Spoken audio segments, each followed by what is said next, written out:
여러분 안녕하십니까. 시사토론 10 설경환입니다. 대권에 도전하는 후보들의 대진표가 윤곽을 드러내고 있습니다.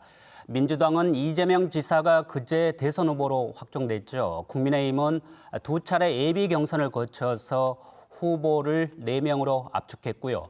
정의당은 오늘 결선 투표를 통해서 심상정 의원을 또 한 번 대통령 후보로 선출했습니다. 국민의당에선 안철수 대표의 출마가 점쳐지고 있고 제3지대에선 김동연 전 부총리가 대권을 꿈꾸고 있습니다. 이렇게 난리뱉던 대선 후보군은 속속 정리가 돼가고 있는데 정작 대선 구도의 불확실성은 오히려 더 커지고 있는 모양새죠. 경우에 따라선 대선판 전체를 흔들 만한 변수가 그만큼 많다는 얘기인데요. 그래서 오늘 시사토론 10에선 그 변수가 무엇인지 짚어보고 당내 경선과 본선에는 어떻게 작용할지 전망해 보겠습니다. 먼저 함께해 주실 분들 소개해 드리겠습니다. 경희대학교 법학전문대학원 노동일 교수 나오셨고요. 네, 안녕하십니까? 네, 대통령 리더십 전문가죠. 대통령 리더십 연구원 최진 원장 나오셨습니다. 네, 안녕하십니까? 네, 이재명 지사가 민주당 대선 후보 자리를 꿰찼습니다. 2달 전에 노동일 교수가 이 자리에서도 이 결선 없이 이 본선행에 성공할 것이다 이렇게 전망을 했는데 그 원동력 어디에 있다고 보십니까? 저희가 예상했던 게 특별히 예지력에서 그렇겠습니까? 최 원장님도 그러시고 아마 누구나 다 예상했을 겁니다. 왜냐하면 몇 가지 변수가 있는데 이제 대세론이 워낙 거셌지 않습니까? 근데 대세론을 흔들 만한 변수가 별로 없었어요. 네. 이재명 지사. 1등 후보에게 쏠리는 양상을 누군가 저지해줘야 되는데 결국 선거란 게 상대적 게임 아니겠습니까? 내가 잘해도 상대가 더 잘하면 내가 지는 거, 내가 못해도 상대가 더 못하면 내가 이기는 건데 이재명 후보의 그 대선을 저지하려면 상대가 이제 이낙연 후보밖에 없지 않습니까? 필적할 만한 후보가. 근데 이낙연 후보가 너무 파이팅을 보이지 못했다 하는 걸 좀 의지적으로 지적할 수밖에 없어요, 사실은. 제가 이제 민주당 경선 과정에서 2번 사위를 봤는데 사위를 보는 제가 답답할 정도로 뭔가 이렇게 전곡을 찌르지 못하고 자꾸 애둘러서 표현을 하더라고요. 예를 들어서 이재명 후보를 공격할 거리가 이제 음주운전 전과가 얘기지 않습니까? 그럴 때 그거를 이제 성남시장 할 때 성남시청 공무원들을 음주운전한 사람을 공직자 부적격자라고 하지 않았냐고 이렇게 빙빙 돌려 말하니까 이재명 후보가 오히려 답답한지 네. 제 음주운전 얘기 하시려고 그러는 거죠? 라고 그렇게 얘기하시더라고요. 그러니까 너무 답답하고 표현도 질문을 하는데 청구를 또 딱 질문하면 될 거 아니겠습니까? 여쭙겠습니다. 이런 식으로 극존칭으로 하는 것을 보면 품위를 지키는 건 이제 좋지만 어떤 이재명 후보의 대선을 저지할 정도로 뭔가 파이팅을 보이지 못했다. 네. 이런 생각이 들고 그게 지금 최종 결과가 이제 이재명 후보가 50.24%라는 거 아니겠습니까? 결선 그거의 마지노선에 0.24%포인트를 넘은 거죠. 네. 그런데 그 넘은 0.24%포인트 정도는 이낙연 후보가 충분히 저지할 수 있었는데 네. 그런 점에서 조금 밀렸다. 화이팅을 보이지 못했다. 이런 점을 지적할 수밖에 없는 거죠. 네. 이낙연 전 대표가 결국은 이재명 지사의 이 결선행을, 이 본선행을 도왔다 이렇게도 이제 해석이 되는 대목인데 혹시 이 부분에 좀 공감을 하시는 건지 안 그러면 또 다른 원동력을 어디서 찾고 계신 건지요? 비슷합니다. 근데 저는 약간 관점을 좀 달리 해보면요. 네. 결국 한 방은 없었다. 기다리고 기다리던 예. 한 방은 결국 나타나지 않고 혹시나 했는데 그 역시나 끝난 선거인데요. 저는 이번 경선 10여 차례 이제 보면서 리더십의 관점에서 보면 인파이터와 아웃복서의 대결이었는데 결국은 인파이터가 이제 압승을 거뒀다라고 이제 보는 거죠. 이재명 같은 인파이터 스타일은 뭔가 좀 시원시원하고 막 치고 들어가고 그래서 대통령이 되면 뭔가 나라를 확확 바꿔줄 것 같은 답답한 숨통을 좀 털어줄 것 같은 그런 기대감을 국민이 줬기 때문에 저는 많은 지지를 받았다고 보는 거고요. 그게 이제 일종의 말하자면 위기 돌파형. 네. 그 다음에 진두지휘형입니다. 리더십. 이 리더십이 이번에 일종의 시대의 정신이다. 근데 보면요. 왜냐하면 이제 코로나가 벌써 2년 가까이 되면서 사람들 마음도 무겁고 답답하고 생활도 어렵고 그럼 위기 관리형이 아니라 그냥 팍팍 치고 나가는 위기 돌파형을 기대하거든요. 네. 그게 이제 어떻게 보면 이재명 리더십과 비슷한 거죠. 제가 이낙연 쪽의 캠프에 물어봤습니다. 제가 오래전부터. 그리고 어제도 물었고 오늘도 물어봤는데 당신들이 그동안에 지지도가 잘 올라가지 않았던 이유, 네. 그리고 결국 패배한 이유를 여러 가지 딱 하나만 꼽으면 뭐라고 보느냐 했더니 비슷해요, 답변이. 너무 점잖다. 네. 아웃복스 스타일 아닙니까? 아웃복스. 조금 전에 우리 노 교수님 설명해 준 빙빙 돌리는 거. 그러니까 대통령이 돼도 이낙연이 되면 국정이 길고 답답하지 않을까라는 생각을 갖게 되는 거죠. 그리고 이제 하나만 더 말씀드리면 문재인 대통령이 지난 4년 동안 잘하든 못했든 간에 말이죠. 한 현직 대통령이 4년 넘게 지속되면 국민들은, 대중들은 그 현직 대통령이 좀 다른 스타일이었으면 좋겠다. 네. 라는 기대 심리가 나오고 있거든요. 사실 이제 그게 이제 박사학위 논문의 핵심인데 그래서 문재인 대통령이 전형적인 이제 아웃복스 스타일 아닙니까? 네. 그래서 다음 대통령, 미래 지도자는 좀 시원시원한 인파이터가 됐으면 좋겠다라는 그런 대중 심리가 작용을 해서 네. 결국은 이재명이 처음부터 유리한 게임을 시작했다고 보는 겁니다. 네. 어떻게 보면 대통령 리더십 전문가들께 좀 그쪽 측면에서도 좀 분석을 해 주셨는데 그런데 저희들이 이제 마냥 이 이재명 지사에 대해서 본선 경쟁력을 높게 칠 수 없는 게 3차 국민 선거인단 투표 결과 아니겠습니까? 이게 28대 62가 나왔어요, 득표율이. 그건 이낙연 전 대표가 62%를 얻어서 2배 이상 압승을 한 거 아니겠습니까? 이걸 지금 놓고 의견이나 해석이 분분한데 두 분은 어떻게 이 부분을 좀 해석하고 있는지 좀 궁금합니다. 그러니까 그걸 놓고 보면 시간도 이재명 편이었다 이렇게 볼 수 있는 거죠. 아, 예. 왜냐하면 3차 선거이나 투표 이와 같은 결과가 며칠만 더 늦어졌으면 훨씬 다른 결과가 나올 수도 있다. 지금 이낙연 후보 측의 주장 개발 그거 아닙니까? 결선 투표 가면 우리가 유리할 것이다라고 네. 지금 결선 주장하는 거 아니겠습니까? 바로 그렇기 때문에 이것은 뭐 대장동 지금 이른바 게이트라고 하는 대장동 의혹이 영향을 미쳤다고밖에 해석할 수 없는 거죠. 지금까지와는 너무 다른 결과 아니겠습니까?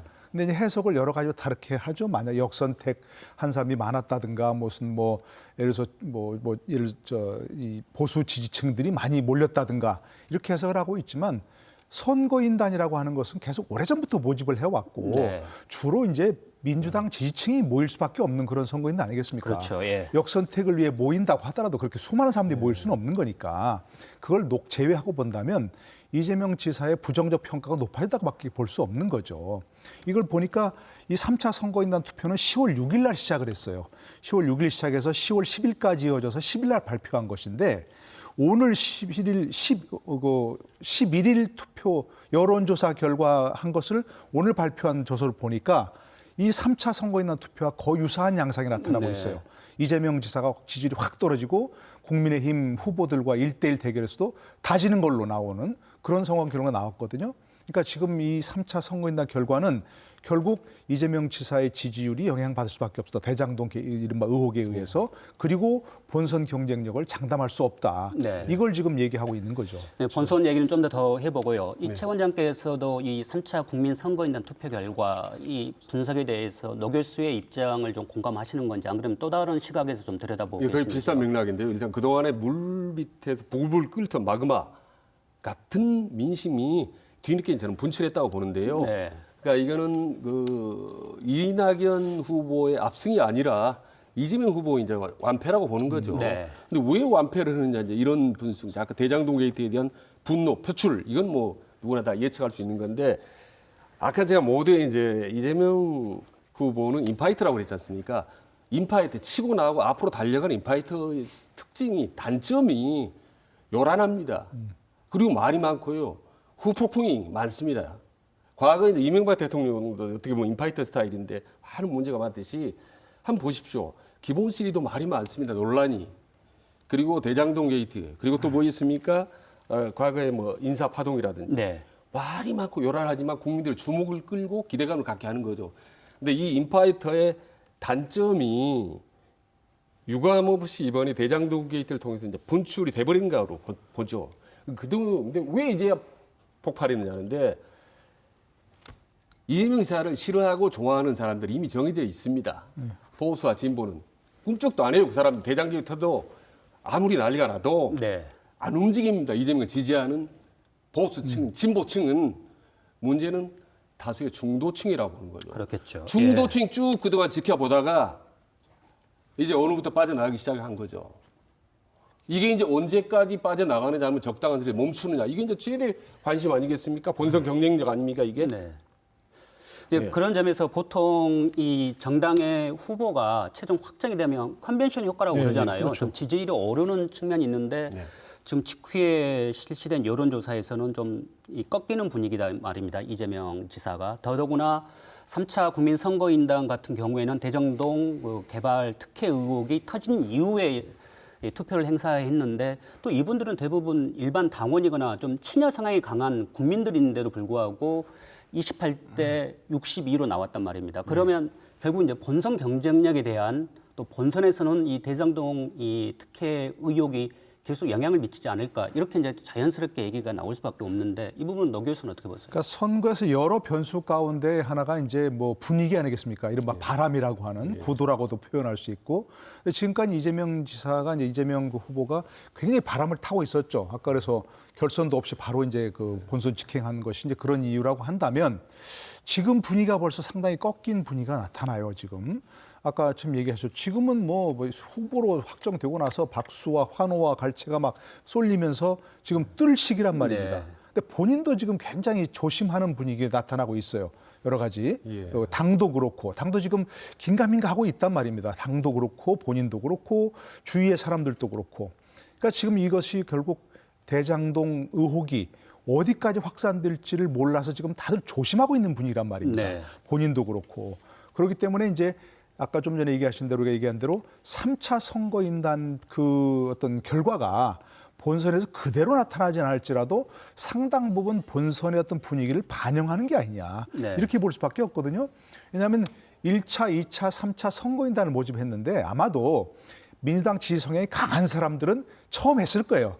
처음부터 그냥 뭐 1차 선거에 지원하고 그다음이 이제 2차 했을 거고 3차 선거인단은 그래도 민주당 성향이 강한 사람들보다는 중도 성향도 있는 사람들이 섞여 있을 가능성이 높거든요, 오히려. 네. 그러니까 그게 오히려 최 교수님, 최 원장님 말씀하신 대로 그야말로 콘크리트 지지층은 이미 1차, 2차에서 빠져나갔고 3차 선거인단이 본선에서 투표할 사람들, 보수, 진보, 중도가 섞여 있는 그런 그 선거인단을 반영할 가능성이 높거든요. 그게. 네. 그렇다면 본선에서 어느 정도 이대로 간다면 다른 변수가 없이 이대로 간다면 본선에서 이재명 후보의 어떤 이 경쟁력을 반영하는 거 아니겠는가라고 그렇게 좀 평가할 수밖에 없는 상황인 거죠. 저는 이제 이번 대통령 선거가 334의 구도로 이제 치러진다고 보거든요. 네. 네. 3은 이제 보수 30% 정도, 그다음에 진보가 30을 얘기하는 네. 그리고 나머지 4가 40이 말하자면 이제 중도라고 보는 겁니다. 네. 근데 3대 3은 이미 결정이 됐어요. 그래서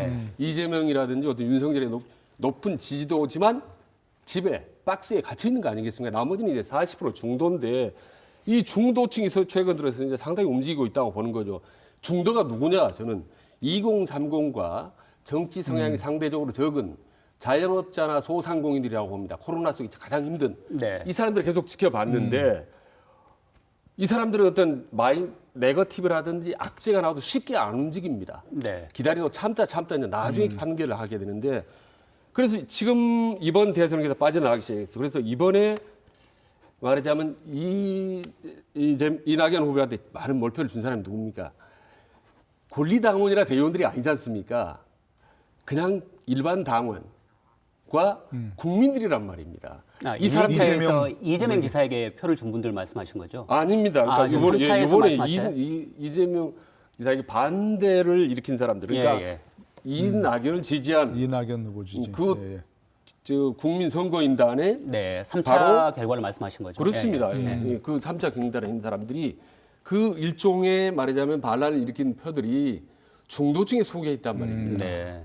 예, 그게 상당히 의미가 있죠. 왜냐하면 그 중도층은 앞으로 본선에 가면 본격적으로 움직이기 시작할 텐데 지금 그렇게 흔들리기 시작하면 이재명 후보 입장에서는 상당히 빨간불이 네. 세게 켜진 거죠. 이제 그렇다면 대장동 개발 특혜 의혹에 대해서 그동안 이 이재명 지사 정면 돌파를 해왔지 않습니까?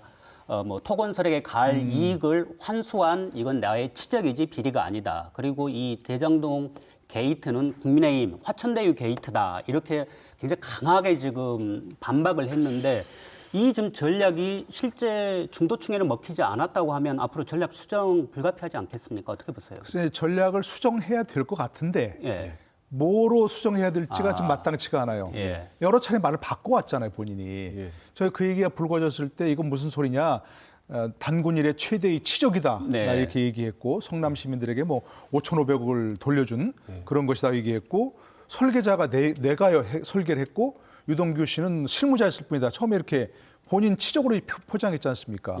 그런데 말을 바꾸면서 지금 이제 국민의힘 게이트라고 얘기했고 유동규가 비리가 있으면 내가 그 관리 책임은 있지만 나의 책임은 없다고 네. 얘기해왔는데 지금 상황에서 다시 말을 바꾸기는 좀 어려운 상황이거든요. 네. 그런데 지금 국민의힘 게이트라고 계속 주장을 하고 있지만 국민의힘 나온 것은 물론 이제 곽상도 전 의원의 50억 아들이 50억 받은 거 그 정도 나온 것밖에는 지금 보이지 않는 거거든요. 물론 검찰 수사를 지켜봐야 되겠지만 그러니까 뭔가 국면 전환을 위해서는 다른 어떤 또 프레임으로 바꿔가야 되는데 네. 제가 보기에는 마땅치가 않을 것 같아요. 프레임을 전환하기가. 저도 동의합니다. 정면 돌파에는 방법이 없어요. 네. 측면 돌파를 하겠습니까? 아니면 네. 갑자기 낮은 모드로 가겠습니까? 예. 그래서 지속적으로 갈 수밖에 없는데 문제는 이재명 지사가 이 상황을 주도적으로 끌고 갈 수 있는 갑의 위치를 상당 부분 상실했다고 보는 거죠. 네. 이후에는 대통령의 말 한마디가 어떻게 돼가는지 아니면 검찰의 향배가 어떻게 되는지 일종의 외부 변수에 따라서 이재명 후보가 흔들리는 네. 이런 본인이 후보가 됐으니 가반이니까 어떻게 보면 네. 근데 사실 의뢰 입지가 돼버린 거죠 묘하게. 네. 그동안 당내 경선은 이재명 지사가 자기 개인기로도 돌파가 가능했지만 이제 이 본선의 국면에서는 말씀하신 그런 외부적인 요인 때문에 예. 이재명 지사의 운신의 폭이 좀 작아질 수 있고 좁아질 수 있다는 건데 그런 측면에서 이 송영길 대표가 좀 하루보다 빨리 경기지사직을 좀 정리하고 함께 대선 준비를 하자 이거에도 그러나마 불안감이 좀 어느 정도 배어 있는 것 같고 18일과 20일에 경기도 국감이 있지 않습니까? 지금 야당 대장동 특혜 의혹 엄청 벼르고 있을 텐데 이것도 좀 비껴가자 이런 취지였을 것 같은데 일단 이재명 지사는 계속 고수하고 있는 거죠. 지사직으로 국감도 받겠다는 거죠. 그런 지금 얘기하고 있죠. 저는 이제 처음 예상은 이재명 지사가 후보 선출되면 지사직을 그만둘 거라 네. 생각을 했습니다. 왜냐하면 여러 가지로 이제 뭐 국정감사장에서 또 얘기 나올 거니까 진작 예상을 했는데 지금 상황에서 이렇게 대장동 문제가 자꾸 커져버리고 의혹이 불거지는데 지금 상황에서 사퇴해버리면 도망가는 모양새밖에 안 되는 네. 거죠. 그렇기 때문에 사퇴하기도 어려운 상황이에요. 물론 이재명 후보 측에서는 이게 뭐 정면 돌파밖에 없다 해서 정면 돌파하겠다. 국정감사장에서 이것을 내가 뭐 대장동이 얼마나 잘 된 것인지를 설득하겠다 얘기하고 있지만 지금과 같은 상황에서 뭐 오늘 김만배 씨에 대해서도 구속영장을 신청했다는 거 아니겠습니까? 검찰이 그렇죠. 청구했다는 예, 거 아니겠습니까? 그렇게 해서 막 김만배 씨도 구속돼 버리면 이 상황에서 이재명 지사가 나는 선택의 여지가 두 개밖에 없는 거죠. 나는 전혀 몰랐다. 그 사람들이 그럴 사람인지를 몰랐다. 지금 그런 얘기죠. 관리 책임하겠다. 네. 그러면 본인이 유능한 시장이었다. 한다면 한다.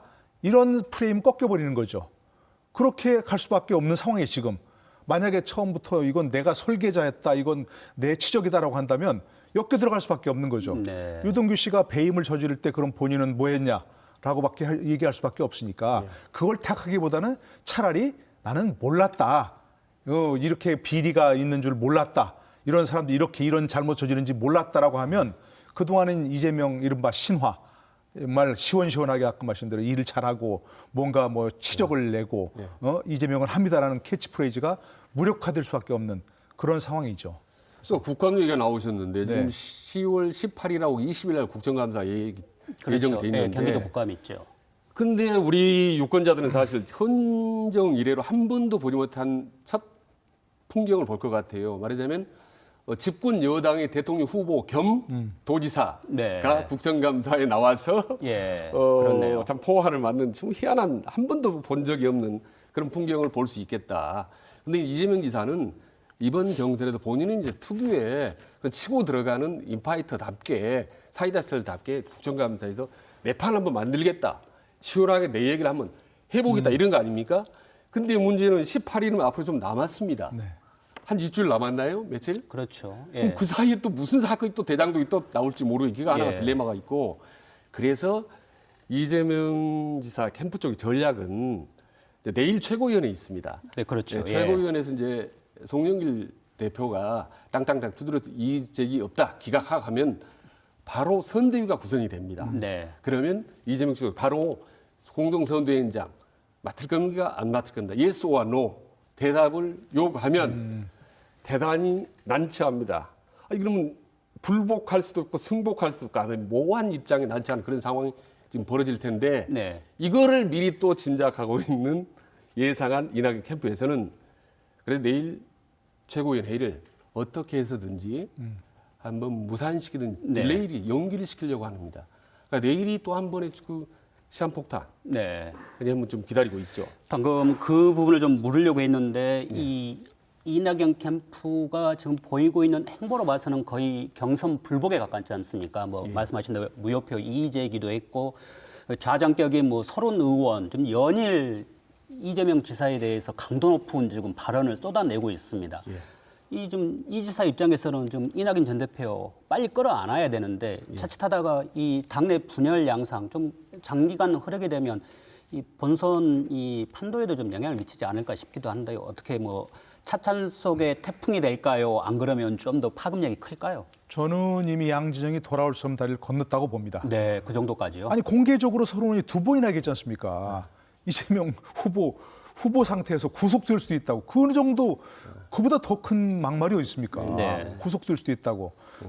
다시 한번 오늘 확인했죠. 예, 오늘 또 다시 방송에서 또 그 그랬죠. 방송에서 사회자가 그거 수정할 생각, 정정할 생각 없냐니까 네. 없다고 단칼에 그냥 그렇죠. 얘기해버렸지 예, 않습니까? 그것도 본인이 직접 그 제보자들에게 확인했다. 전에 들은 얘기가 아니고 이런 얘기가 있으면 이미 돌아올 수 없는 다리를 건너버린 거죠. 그러나 지금 봉합도 어려운 것이 뭐냐면 지금 민주당으로서는 자 경선 다시 합시다. 결선합시다. 이렇게 할 수도 없는 거죠. 지금 같으면 이제 뭐 도자기로 치면 도자기가 금이 간 상황인데 그걸 어떻게든지 떼워서 써야지.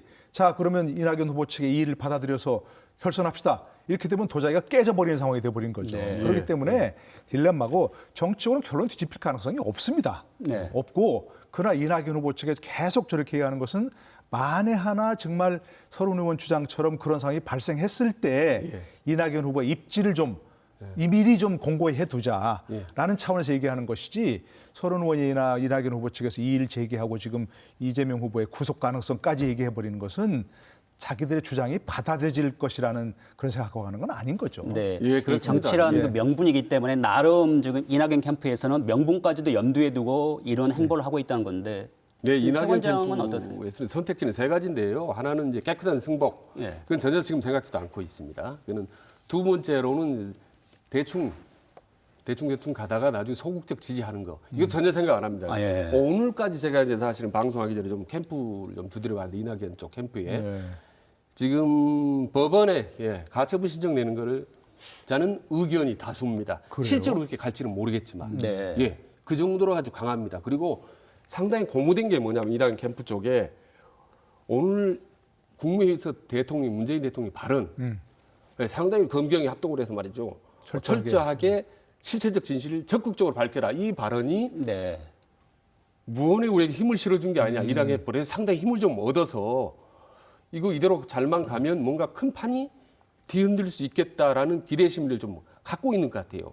그래서 결론적으로 아까 말씀대로 감정의 골이 거의 8분 응선 가까이 네. 넘었기 때문에 언론이 지금 나와 있는 정도보다 훨씬 셉니다. 서로.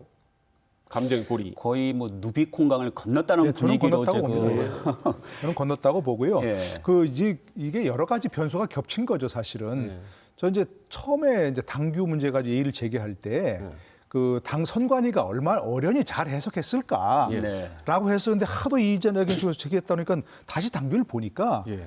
다른 해석의 여지가 충분히 있더라고요. 이게 보니까 사퇴한 후보에게 던져진 찍은 표는 무효로 한다고 하는데 소급 적용한다고 할 것인지 아니면 사퇴한 후보가 있는데 거기다가 나중에 투표한 사람은 무효로 한다고 할 것인지 이게 명확치가 않아요. 그러니까 해석의 여지가 있단 말입니다. 이견의 여지가 있고 그게 이제 설사 있다 하더라도 이재명 후보 측에서 압도적으로 이겨버렸다. 55.5% 이렇게 받았다 하면 이 제기 소용이 없죠. 그런데 0.24%포인트를 넘겼기 때문에 지금 이의를 제기해서 만약에 정세균 후보나 김두관 후보에게 던진 표가 원래 얻었던 표는 무효가 안 된다면 49점 몇 %밖에 안 되는 거 아닙니까? 그렇죠. 과반이 안 근데 되죠. 그런 변수가 있기 때문에 지금 이 같은 상황이 자꾸 벌어지는 거죠. 여러 변수가 겹쳐가지고. 네. 제가 좀 미묘한 발언을 하나 드리는데 네네. 지금 이낙연 캠프 쪽에서 이재기를 하면서 현역 국회의원들이 기자회견 한지 아시죠? 네, 홍영표 몇 명 한지 의원부터 아시죠? 했었죠. 예. 22명이 했습니다. 네네. 보통 한 5명 정도, 10명 정도 서서 하면 되거든요. 네. 22명이 섰습니다. 그 의미가 상당히 있는데 아까 이제 미묘한 발언이라고 말씀드렸는데 흔히 나오는 이유가 말이 여차하면 말하자면 교섭단체 구성 네. 할 수도 있는 숫자가 20명이 넘는다라는 것을 네. 은근히 보여주는 겁니다. 실력 과시를 새 과시를 한 거다. 놀라운 건데 그래서 최악의 경우에 그렇다면 이게 뭐 분당이라도 깨질 수 있는 거냐 뭐 그건 다 지금 그렇게 보지 않지 않습니까? 네. 근데 뭐 참 대선 때 분당하거나 떠져나간 것은 다반사였다. 네. 과거의 YSDJ 깨지는 것도 그렇고 김대중 대통령 때 KT 이기택 분리되는 것도 그렇고 열린우당 민주당 깨지듯이 중요한 국면에서 당이 이합집산을 하는 것은 흔히 있었던 일이다. 그래서 지금 대통령이 되면 다음에 우리는 지금 대선만 생각하지 않습니까? 6월 1일 날 지방선거가 있지 않습니까? 그렇죠. 대한민국 한번 바뀌는 네. 지방선거를 염두에 두면 대선 전략들이 상당히 달라질 수 있겠다라는 제가 그런 강한 느낌을 받았습니다. 그래서 네. 겉으로 우리가 보는 것과는 달리 상당히 좀 무서운 흐름들이 이 진행되고 있다. 네.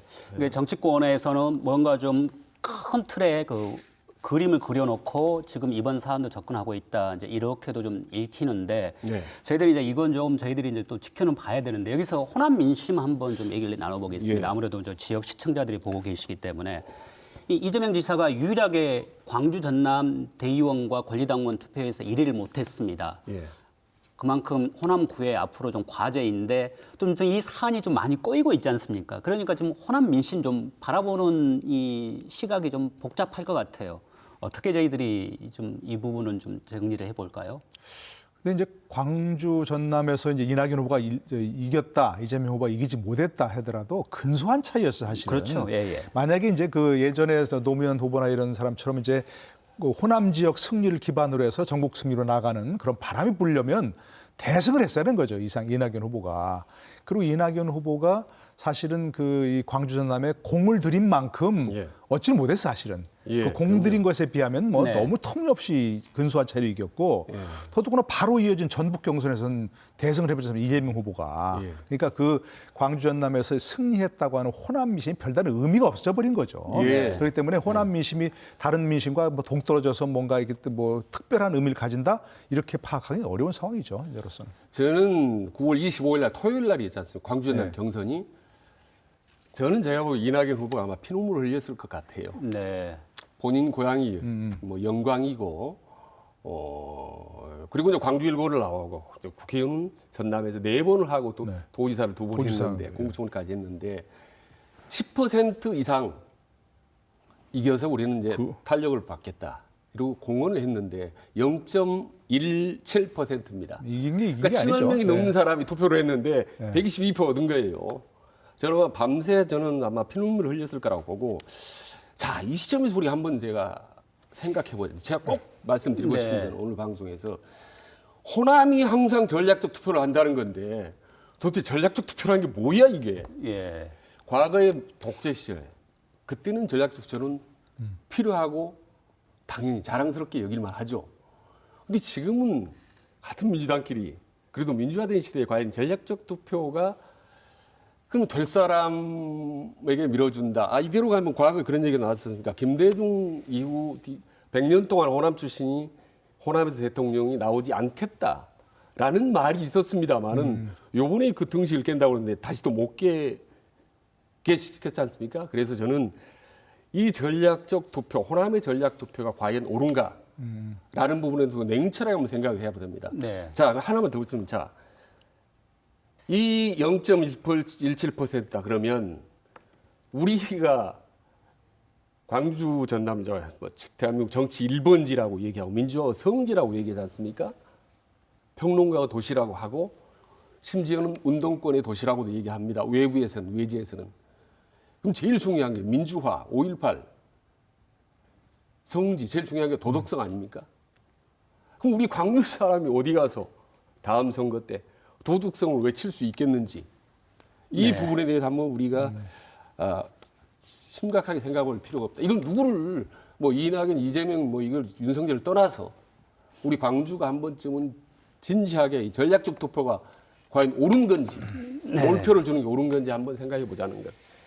오늘은 꼭이 저희들이 말씀 이 드리고 사안이만큼 좀 민주당 경선 관련해서 시간을 좀 많이 할애했습니다. 지금 그런데 또 국민의힘도 한참 본경선을 시작했지 않습니까? 바로 어제 이 장소에서 이 국민의힘 대선 후보 4명이 첫 TV 토론을 했습니다. 네. 혹시 지켜보셨습니까? 예, 저는 이제 서울에 있었기 때문에 조금 늦게 한 템포 늦게 저는 다 봤습니다. 풀로 일일이 메모까지 가면 90분 동안 1시간 30분 동안 토론을 했는데 예. 어떻게 보셨어요? 뭐 뒤에 빨간 배경으로 해서 온통 열기가 뜨거울 정도로 온몸으로 느꼈는데 실제로 토론회 장의 열기는 사실 좀 못 느꼈습니다. 예. 그리고 그건 내용적 측면에서 말씀하신 거예요? 제가 내용적 측면으로 예. 겉은 아주 뜨거울 것 같았는데 내용적으로는 뜨겁지 않았고 네. 뭔가 대통령 후보들의 토론에 하면 뭐 좀 국가 지도자다운 뭐 네. 면모 그다음에 아우라 뭐 이런 거 있지 않습니까? 한마디라도 힘이 팍팍 실리고 하는 우리가 TV 통해서 오바마라든지 뭐 이렇게 클린턴 TV 토론 나오면 뭐 확확 그 아우라가 느껴지지 않습니까? 네. 이게 너무 없다. 예. 제가 지금 학점식으로 점수를 한번 매기거든요. 예. 이게 좀 무리할지 모르겠어요. 왜냐하면 앞으로 또 8분 있지 않습니까? 그 예, 점수가 그렇죠. 이제 예. 학점인데 진짜 제가 완전히 사심 없이 누구에다 호불호를 떠나서 딱 그날 광주 토론회 네, 어제 토론회 어제 말씀하시죠. 토론회만 예. 본다면 저는 이제 대학에서 가르치는 학점을 좀 후하게 주는 편입니다. 교수님 학점을 잘 주는 편인데 윤석열은 저는 C학점이고 나머지는 B학점 주겠습니다. 네. 저도 이제 그거 다 보진 못했고 예. 돌아다니는 동영상 클립을 봤거든요. 동영상 네. 클립을 중간중간 토론들을 봤는데 그것들은 좀 자극적인 장면들을 일부러 돼서 그런지 이게 뭐 대통령 후보들 토론인가 무슨 네. 동네 애들 싸움 말싸움 하는가 싶을 예. 정도밖에 안 되겠어요. 무슨 정말 당신이 되면 대한민국 이렇게 되겠냐, 내가 되면 대한민국이 훨씬 나아진다 이런 식의 멋진 토론이 좀 가져야 되는데 네. 비슷한 얘기겠죠, 홍락이. 이게 무슨 뭐 암흑의 거사를 뭐 아느냐, 뭐 몇 번 만났느냐, 계속 이어진 그런 토론들을 하면서 막 말싸움, 감정 싸움이 눈에 보이지 않습니까? 이게 보이고. 대한민국을 어떻게 이끌어갈 것이냐의 토론보다는 너 이거 모르지? 골탕 먹어봐.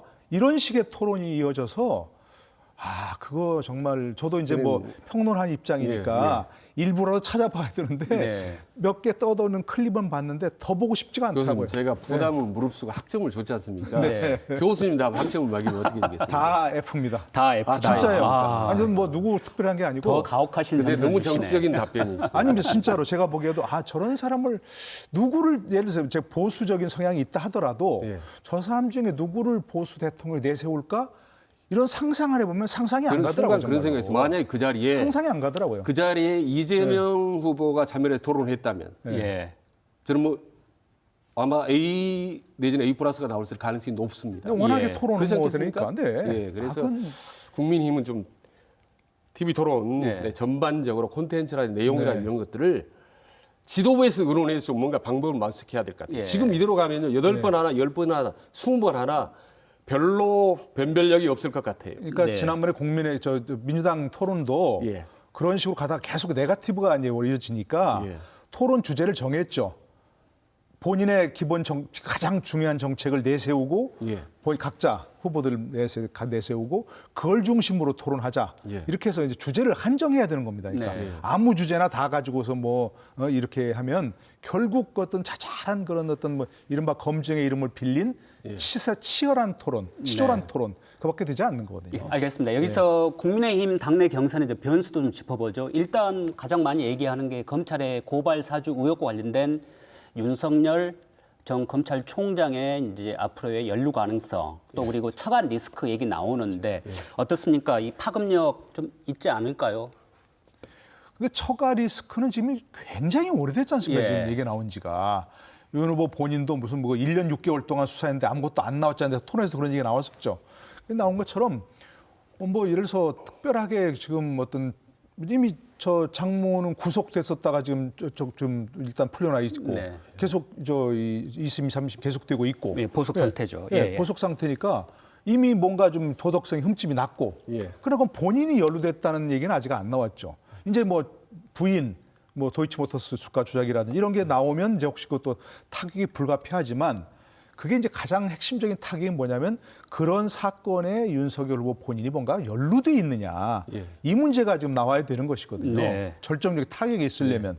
그러나 그것은 제가 보기에는 크게 나올 만한 그런 상황이 아닌 것 같고 또 한 가지 아까 얘기하신 게 이제 고발 사주 의혹이라고 하는 거 있죠. 네. 고발 사주 의혹이라는 건 나올 수 있는 가능성이 뭐냐면 이제 예를 들어서 이제 손준성 검사가 윤석열 후보의 뭐 지시를 받았다든가 아니면 묵인하에 그런 일을 저질렀다든가 이렇게 나와야 되는데 그 고리를 지금 찾지 못해서 아마도 지금 네. 공수처라든지 검찰이 지금 최종 결정을 못 하고 있는 상황 같거든요. 손준성 검사는 뭐 그래서 일로 좀 있다고 하는데 아직 그것도 모르겠는데. 그러니까 어쨌든 두 사건 모두 핵심적인 것은 윤석열 후보 본인이 어떤 식으로든 연루돼 있느냐 네. 이런 걸 얘기해야 되는데 현재로 봐서는 그런 가능성은 전 크진 않다고 생각이 되는데 뭐 물론 이제 검찰에서 지켜봐야 저는 되는 기본적으로 네거티브 악재들이 지지율에 큰 영향을 미치지 않는다고 제가 네. 오랫동안 얘기했습니다. 예. 지금 뭐 시청자들 다 아시겠지만 뭐 엑스파일 나오면 그때 한 달 전입니까? 뭐 금방 난리 날 것 같아요. 그때 뭐 줄리 논란이 있었고 뭐 많이 있었지 않습니까? 도이치 뭐 주가 조작 네. 이런 얘기들이 나온 지가 벌써 6개월 넘었습니다. 아는 사람 다 아는데. 근데 지금 어제 오늘 사이에 윤석열 후보의 지금 지지율이요. 6개월 전하고 똑같습니다. 거의 비슷해요. 20대 중후반. 네. 이게 무슨 말이냐면 보수와 진보 30대 30은 이미 좀 시말로 무슨 일이 있더라 하는 무너져도 다 고정이 돼 있습니다. 네. 근데 이제 중도들이 계속 지켜보는데 중도는 그런 악재나 네거티브 움직이지 않고 나 먹을 것, 나 먹여 살고 민생, 의식주, 삶 여기에 관심이 있거든요. 그랬더니 아직 이 부분에 대해서는 긴가민가 하기 때문에 계속 유보하기 때문에 지지도가 네. 딱 갇혀 있는 거고 이 중도가 이제 아까 움직이기 시작했지 않습니까 서서히. 그래서 일부는 지금 홍준표로 좀 가보고 그 다음에 일부는 지금 이재명으로부터 좀 빠져나오고 뭐 이런 상태거든요. 그래서 이 중도층을 한번 이번엔 정확히 들여다볼 필요가 있다. 과거에 말이죠. 뭐 이것 좀 망설이다 막판에 이리저리 쏠리는 그런 부동층하고는 차원이 다릅니다. 네. 완전히 고도로 훈련된 아주 무서운 중도층이거든요. 예.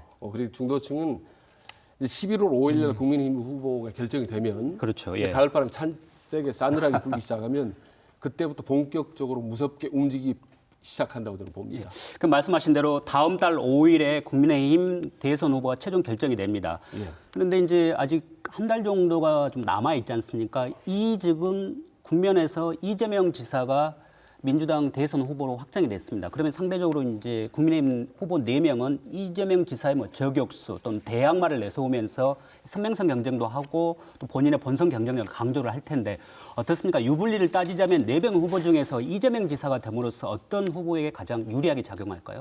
현재로서 만약에 대장동이 계속 커진다면 지금 이제 검찰총장을 지낸 윤석열 후보가 본질이 뭐다. 네. 이건 뭐 이재명 후보가 어떻게 관련돼 있다는 걸 자꾸 좀 얘기하지 않습니까? 그러니까 이제 이재명 후보의 상대로서는 윤석열 후보가 훨씬 유리할 수 있죠. 네. 그런데 지금 이제 아까 오늘 처음 나온 이제 이재명 후보 확정 이후에 처음 나온 여론조사를 보면 오히려 홍준표 후보가 상대적으로 높은 그런 평가를 받는 경우도 있거든요. 지금 상황이. 예를 들어서 네.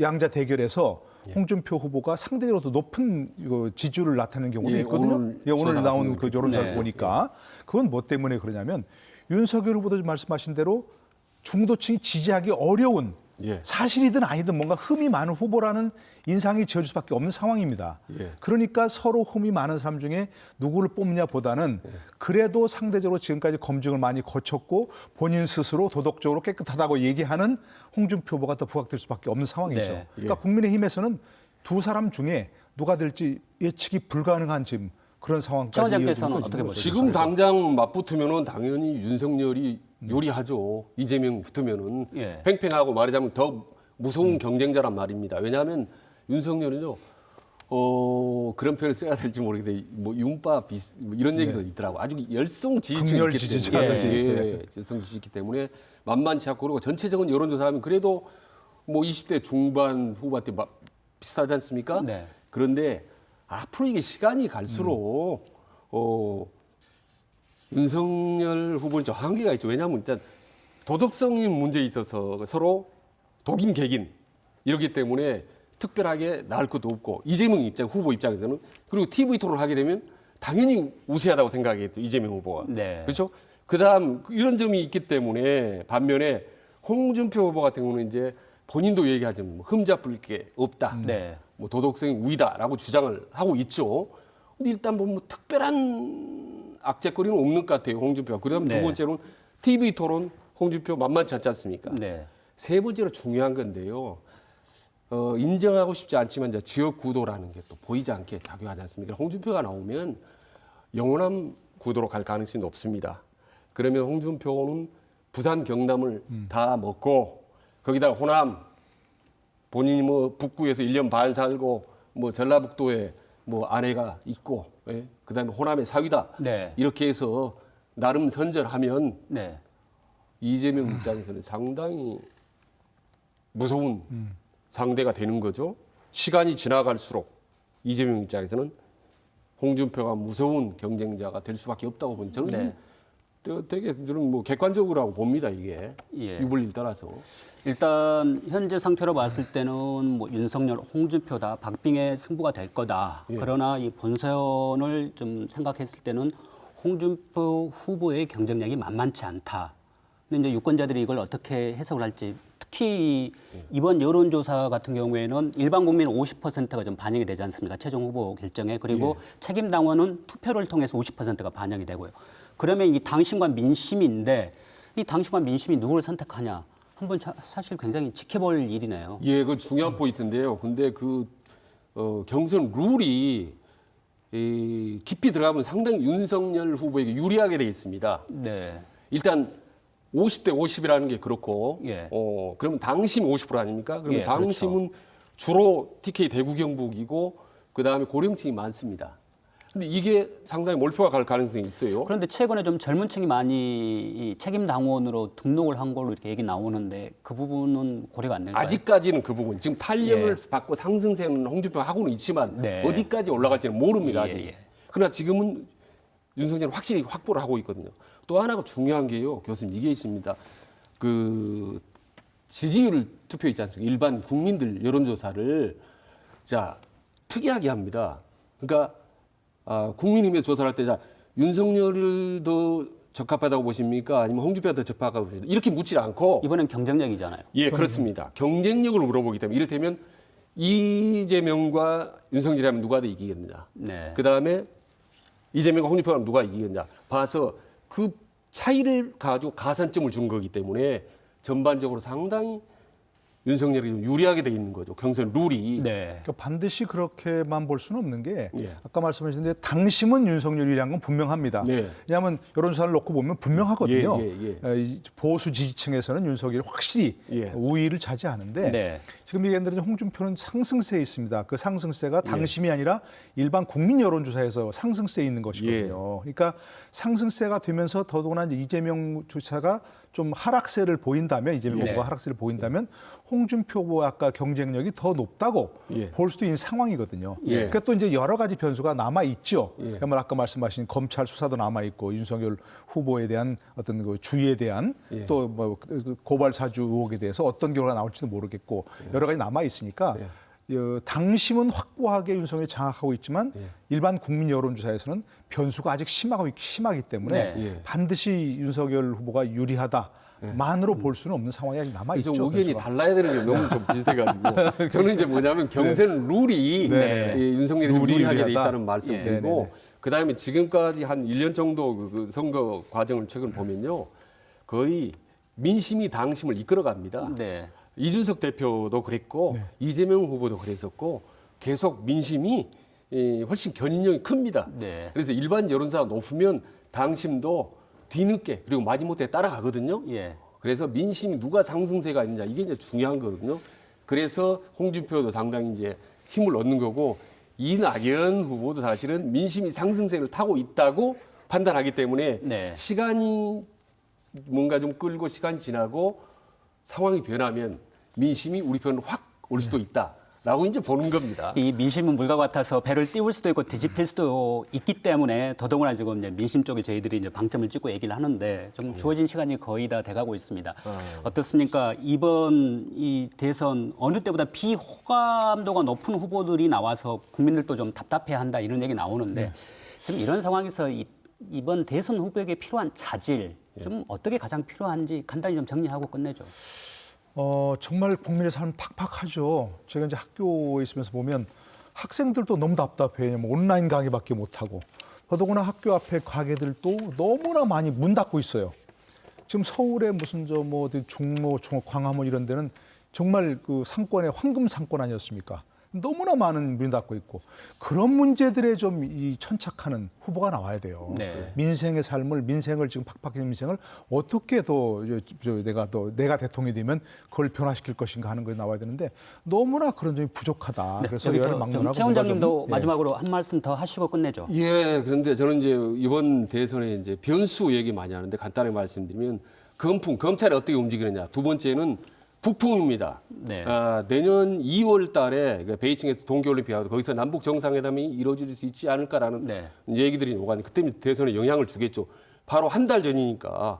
그다음에 세 번째는 해풍입니다. 해외에서 들어오는 바람인데 우리 재외 동포가 한 750만이라고 합니다. 이런 세 가지 작지만 상당히 매서운 변수가 있다는 말씀 드리고 모든 후보들이 다 지금 벌써부터 얘기하는 게 통합 얘기하고 경제 대통령이 되겠다고 얘기합니다만은 예. 대통령이 되고 나면 잘 지켜지지 않았습니다. 예. 그래서 별로 그렇죠. 그래서 이번에는 그럼에도 불구하고 좀 마음이 따뜻한 민생 네, 대통령. 알겠습니다. 이 두 분이 대통령 자질까지 얘기를 해주셨고 또 전망까지도 해주셨는데요. 오늘 좋은 말씀 해주셔서 고맙습니다. 두 분 패널 오늘 수고하셨고요.